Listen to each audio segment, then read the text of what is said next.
Protein के महत्व के बारे में बने स्पोकन ट्यूटोरियल में आपका स्वागत है। इस ट्यूटोरियल में हम सीखेंगे हमारे शरीर के लिए प्रोटीन के लाभ, इसकी कमी का शरीर पर असर, अलग अलग उम्र में इसकी ज़रूरतें, खाने के स्रोत।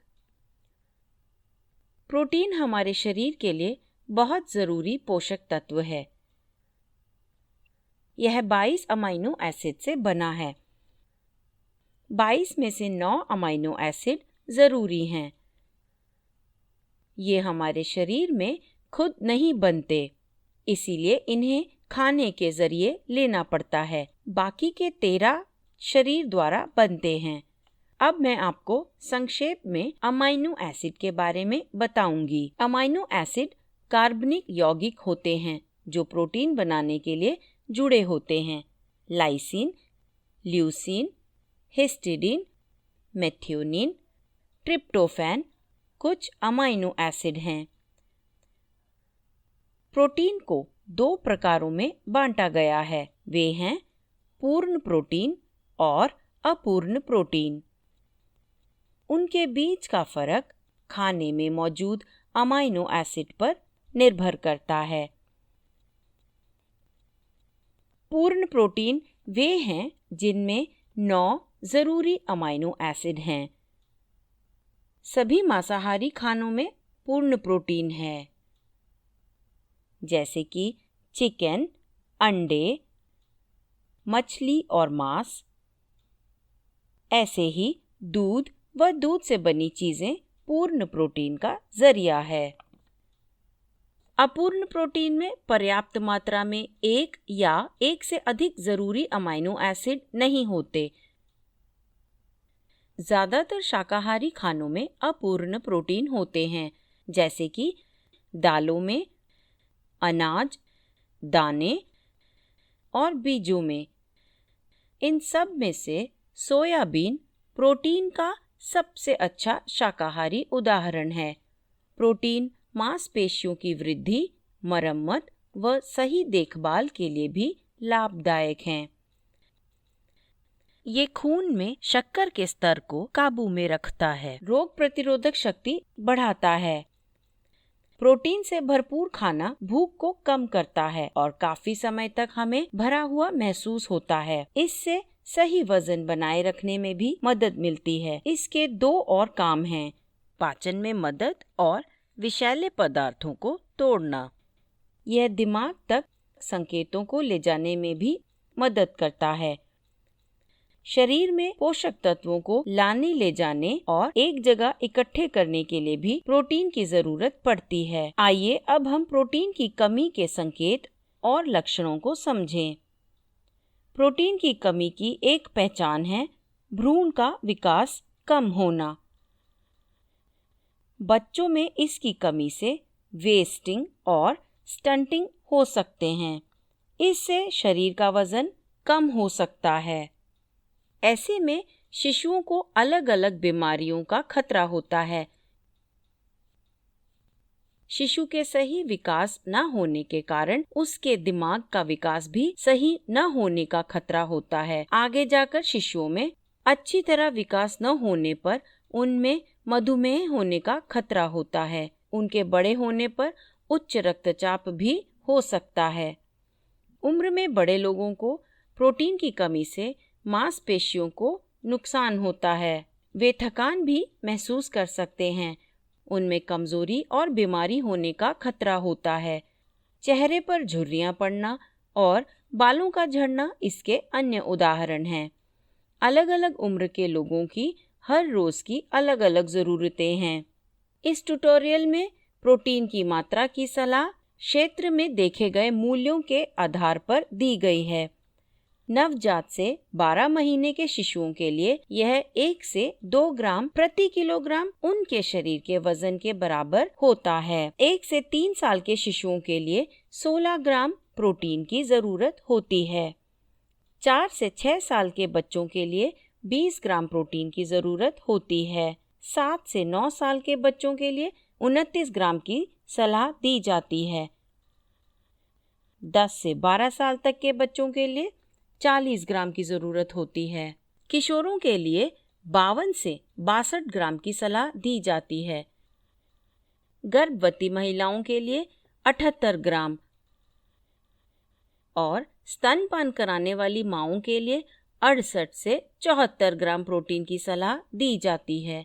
उम्र में बड़ों के लिए प्रोटीन की ज़रूरत उनके शरीर की गतिविधियों के अनुसार होती है। गतिविधि को इस तरह बांटा जाता है: बैठने का काम, कम भारी काम और भारी काम। पढ़ाना ज़्यादातर बैठने का काम होता है। सिलाई करना, आंकड़े भरना और कॉल सेंटर की नौकरियां भी। मेज़ कुर्सी पर बैठकर काम करने वाले भी इसी में शामिल हैं। कम भारी काम में खेती का काम शामिल है। घर काम, मकान बनाने वाले और ड्राइवर भी। भारी काम में पत्थर तोड़ने वाले शामिल हैं। लकड़हारे, खिलाड़ी और खान में काम करने वाले भी। बैठने का काम करने वालों को प्रति किलोग्राम मानक शरीर के वजन के हिसाब से 1 ग्राम प्रोटीन की जरूरत होती है। मानक शरीर का वजन वो होता है जो एक तंदुरुस्त व्यक्ति के लिए एकदम सही होता है। कम भारी काम करने वालों को प्रति किलोग्राम मानक शरीर के वजन के हिसाब से 1.2 ग्राम प्रोटीन की जरूरत होती है। भारी काम करने वालों को प्रति किलोग्राम मानक शरीर के वजन के हिसाब से 1.5 ग्राम प्रोटीन की जरूरत होती है। इसे हम एक उदाहरण से समझते हैं। एक 55 किलोग्राम कम भारी काम करने वाली स्त्री को प्रोटीन की जरूरत 66 ग्राम होगी। यदि वही स्त्री भारी काम करे तो उसे 82 ग्राम प्रोटीन की जरूरत होगी। रोज प्रोटीन से भरपूर खाना खाने की सलाह दी जाती है। ऐसा खाना 6 महीने की उम्र से ही दिया जाना चाहिए। अब हम खाने की चीज़ों में प्रोटीन की मात्रा देखेंगे। एक पूरे अंडे में लगभग 7 ग्राम प्रोटीन होता है। 100 ग्राम बिना हड्डी के चिकन में लगभग 19 ग्राम प्रोटीन होता है।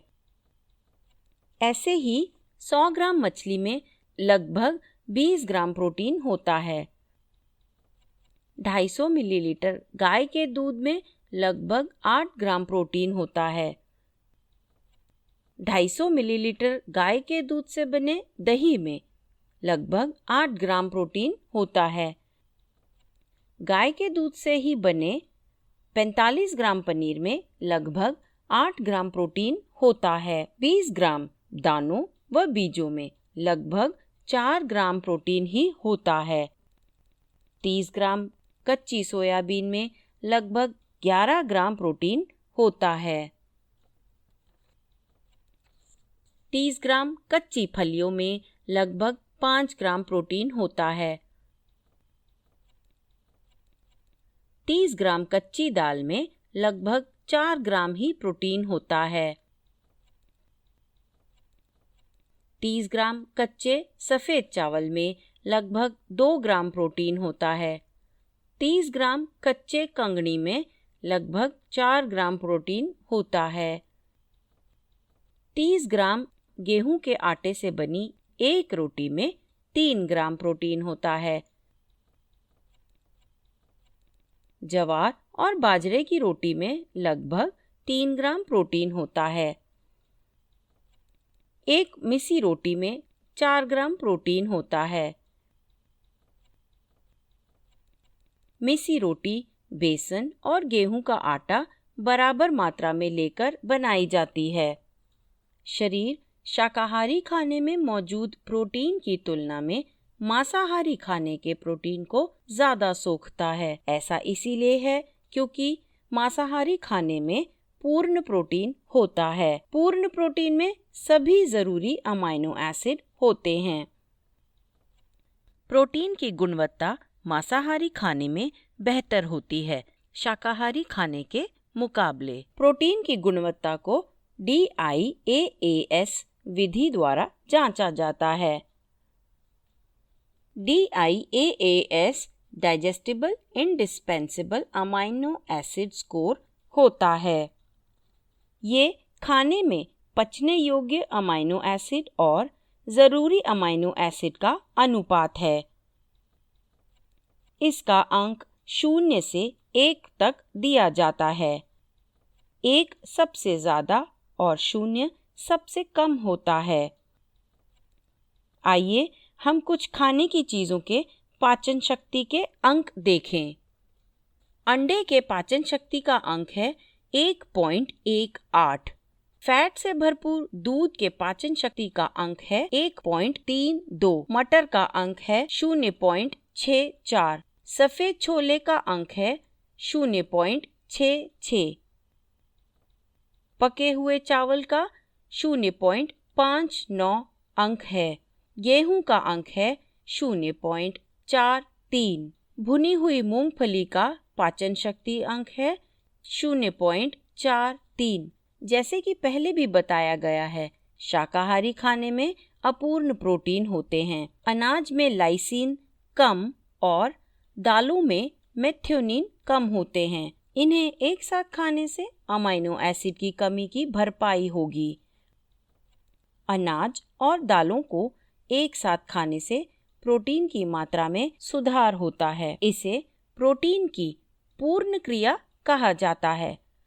अलग अलग खाद्य समूहों में से तरह तरह की चीज़ों से खाना बनाकर खाना चाहिए। अलग अलग खाद्य समूहों की चीज़ों को खाने से अलग अलग ज़रूरी अमाइनो एसिड लेने में मदद मिलती है। दूध से बनी चीज़ों के साथ दालें और अनाज खाने से प्रोटीन की गुणवत्ता बढ़ती है। अनाज और दालों में जो अमाइनो एसिड न हो, उनकी कमी दूध से बनी चीज़ों से पूरी की जा सकती है। अब हम इन अलग अलग खाद्य समूहों से बने खानों को देखेंगे।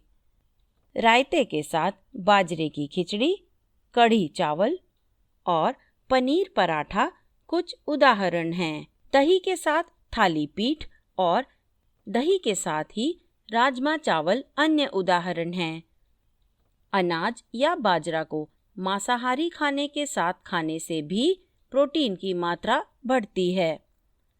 अब मैं आपको कुछ अलग अलग खाद्य समूहों से खाने की चीज़ें बनाना बताऊंगी। वे हैं बाजरा चिकन पुलाव, अंडा डोसा और चिकन बाजरा रोटी। अंडा चावल, मांसाहारी भरवा पराठा, नाचनी के कोफ्ते और चिकन करी अन्य उदाहरण हैं।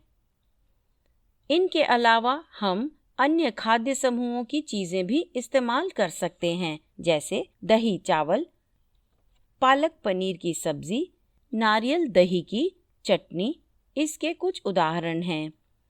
करी में दानों और बीजों के घोल का प्रयोग करने से भी प्रोटीन की मात्रा में सुधार होता है। तंदुरुस्ती के लिए हर रोज अपने खाने में ये सभी चीजें शामिल करनी चाहिए। अब ये ट्यूटोरियल यहीं समाप्त होता है। IIT बॉम्बे से मैं बेला टोनी आपसे विदा लेती हूँ। हमसे जुड़ने के लिए धन्यवाद।